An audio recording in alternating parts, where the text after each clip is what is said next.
नमस्ते दोस्तों। फिल्म शुरू होने से पहले लाइक बटन दबाना, चैनल को सब्सक्राइब करना और नोटिफिकेशन बेल ऑन करना न भूलें, ताकि आप हमारी कोई भी नई वीडियो मिस न करें। हमारी फिल्म की शुरुआत जेसन के परिवार के एक बहुत ही खुशनुमा दिन से होती है, लेकिन अचानक जेसन के पिता को दिल का दौरा पड़ता है और उनकी मौत हो जाती है। 1 साल बाद निकोल अपने बच्चों के साथ एक नए शहर में चली जाती है। स्वाभाविक रूप से इससे जेसन परेशान हो जाता है, जो अभी भी अपने पिता की मौत से दुखी है। जब वह पिछवाड़े में होता है तो वह चार्ड नाम के एक लड़के से मिलता है और उससे दोस्ती करता है।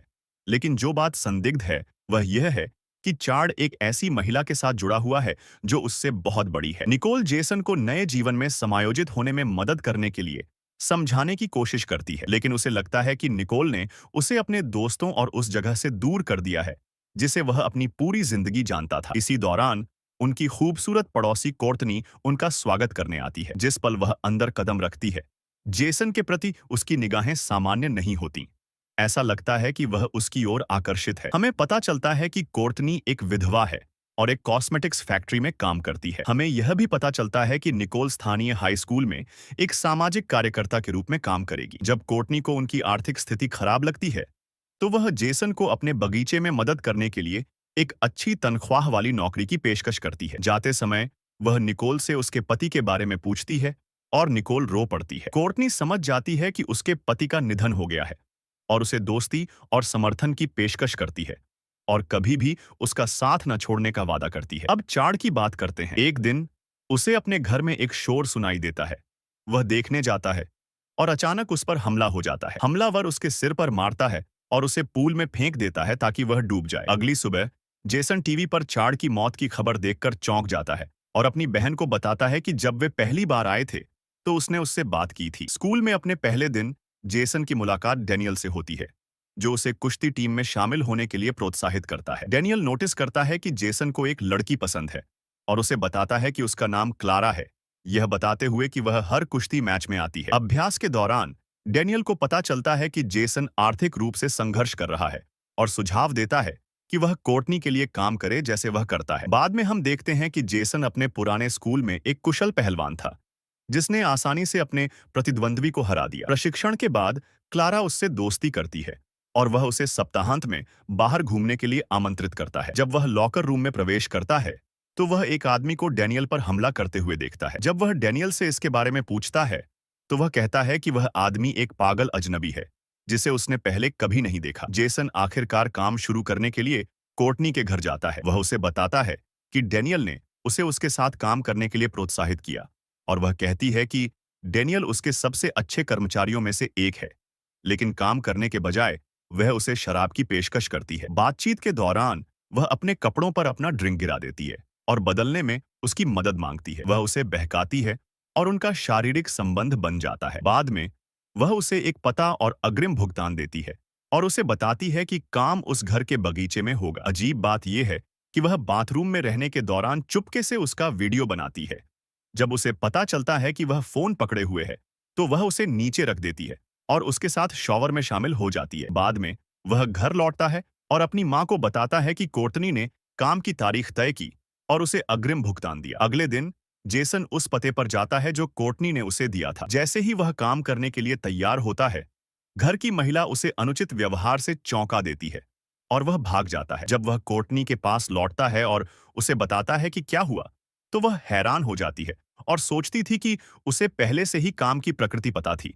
उसने मान लिया था कि डेनियल ने सब कुछ समझा दिया था। फिर वह बताती है कि कॉस्मेटिक्स की नौकरी सिर्फ एक आवरण है और असली व्यवसाय शहर की धनी महिलाओं को सेवाएं प्रदान करना है। जेसन उसके साथ काम करने से इनकार कर देता है और कहता है कि वह ऐसा नहीं कर सकता। वह उसे बताती है कि वह फैसला करने के लिए स्वतंत्र है और वह उसके इनकार को समझती है। बाद में जेसन डेनियल का सामना करता है कि उसने उसे कोर्टनी के बारे में सच क्यों नहीं बताया, लेकिन डेनियल बताता है कि वह पैसे के लिए बेताब है। इस बीच निकोल एक सामाजिक कार्यकर्ता के रूप में काम कर रही है। चार्ड का एक दोस्त, चार्ड वही लड़का जिसकी हत्या हुई थी, उससे बात करना चाहता है। निकोल यह जानकर चौंक जाती है कि चार्ड की मौत एक हत्या थी, न कि एक दुर्घटना जैसा कि उसने माना था। उसे यह भी पता चलता है कि चार्ड पैसे के लिए बड़ी उम्र की महिलाओं को डेट कर रहा था और उसे एहसास होता है कि अन्य लड़के भी इसी काम में शामिल हैं। एक रात निकोल कोर्टनी के साथ बाहर है और जेसन कार उधार लेना चाहता है। कोर्टनी उसे अपने दिवंगत पति की पुरानी कार देती है, लेकिन वह उसे बताता है कि वह बदले में उसे वह नहीं दे सकता जो वह चाहती है। वह कहती है कि यह एक उपहार है, बिना किसी शर्त के। अपनी आउटिंग के दौरान निकोल कोर्टनी को बताती है कि वह नौकरी के अवसर के लिए शहर में चली गई, खासकर अपने पति की मृत्यु के बाद और जब उनके पास पैसे खत्म हो गए थे। उनकी बातचीत से हमें पता चलता है कि मेयर सैम कोर्टनी को एक सफल व्यवसायी महिला के रूप में सम्मानित करने के लिए एक पार्टी दे रहे हैं। चूंकि निकोल को उसकी सच्चाई नहीं पता है, इसलिए उसे लगता है कि कोर्टनी इस पहचान की हकदार है। अगले दिन जेसन कार की चाबियां लेने के लिए कोर्टनी के पास जाता है। वह उसे अपनी असली नौकरी के बारे में पहले न बताने के लिए माफी मांगती है और बताती है कि अपने पति की मृत्यु के बाद वह कर्ज में डूब गई थी। वह मानती है कि उसने जेसन में एक अवसर देखा और उसका इस्तेमाल किया। वह उसे एक नया पता देती है और उसे बताती है कि जब भी वह तैयार हो वह वहां जा सकता है। वास्तव में जेसन नए पते पर जाता है। एक महिला उसे कपड़े उतारने के लिए कहती है और वह भी ऐसा ही करती है। उनका शारीरिक संबंध बन जाता है। उसके बाद जेसन अधिक पैसे कमाने लगता है और उसे एक नए ग्राहक का पता मिलता है। वह अपनी मां को जन्मदिन के उपहार के रूप में एक हार खरीदता है, लेकिन नौकरी का असर उसकी पढ़ाई और कुश्ती के प्रदर्शन पर पड़ने लगता है। जब वह क्लारा से बात करने की कोशिश करता है तो वह मना कर देती है और उसे बताती है कि उसे पता है कि वह और डेनियल क्या कर रहे हैं। एक रात जब जेसन एक महिला के साथ होता है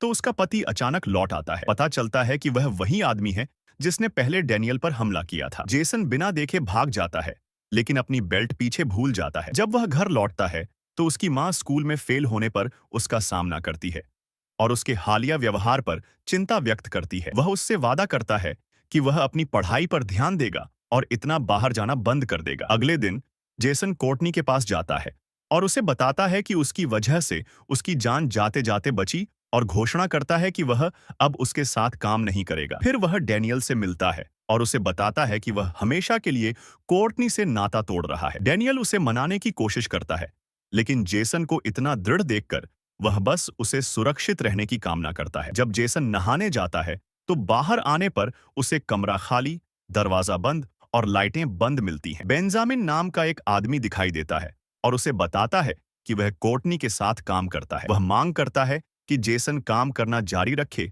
और जब जेसन मना कर देता है तो बेंजामिन उसे जान से मारने की धमकी देता है। डर के मारे जेसन काम करना जारी रखने के लिए सहमत हो जाता है। फिर हम निकोल को कोर्टनी की पुरस्कार पार्टी में देखते हैं जो उसके घर पर आयोजित की गई है। इस कार्यक्रम का आयोजन मेयर सैम ने उसके सम्मान में किया था। पार्टी में वे महिलाएं भरी हुई हैं जो कोर्टनी की ग्राहक हैं। एक महिला निकोल को बताती है कि उसका बेटा कोर्टनी के बगीचे में काम करता है और निकोल गर्व से जवाब देती है। कैरन, वह महिला जिसके साथ जेसन था जब उसका पति लौटा था, कोर्टनी को बताती है कि उसके पति को जेसन की बेल्ट मिलने के बाद उस पर शक हुआ और उसने उसे बड़ी रकम देने की धमकी दी, नहीं तो वह उसे बेनकाब कर देगा। इस बीच निकोल कोर्टनी को डेनियल के साथ आपत्तिजनक स्थिति में पकड़ लेती है। बाद में जेसन डेनियल से बेंजामिन के बारे में पूछता है और डेनियल उसे बताता है कि बेंजामिन वह है जिसे कोर्टनी अपने संदिग्ध कामों के लिए इस्तेमाल करती है। उस रात बेंजामिन कैरन को पैसे देने जाता है, लेकिन उसे पता चलता है कि यह नकली है। वह उसे मारने के लिए उस पर हमला करता है, लेकिन वह उसे गोली मारने में कामयाब हो जाती है। घायल होने के बावजूद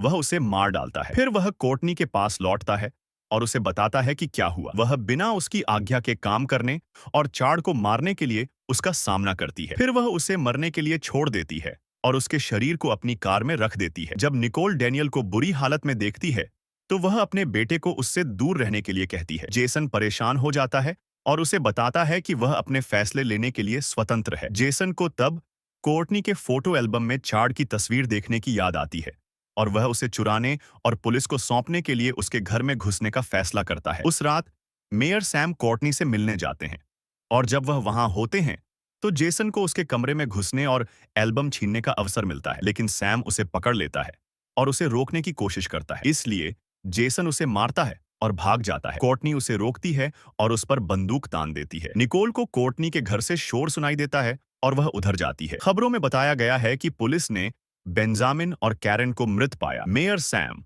कोर्टनी के साथ फंसने के डर से जल्दी से घटनास्थल से निकल जाता है। कोर्टनी जेसन को गैरेज में बांध देती है, लेकिन निकोल घर में घुसने में कामयाब हो जाती है और जेसन को बंधा हुआ पाती है। चाबियां कोर्टनी के पास हैं। निकोल तब तक छिपती है जब तक कोर्टनी अंदर नहीं आती। फिर उस पर घात लगाकर हमला करती है और उसे पेचकश से बगल में वार करती है। जैसे ही वह अपने बेटे के साथ भागने की कोशिश करती है, कोर्टनी बंदूक पकड़ लेती है और उन्हें गोली मारने वाली होती है।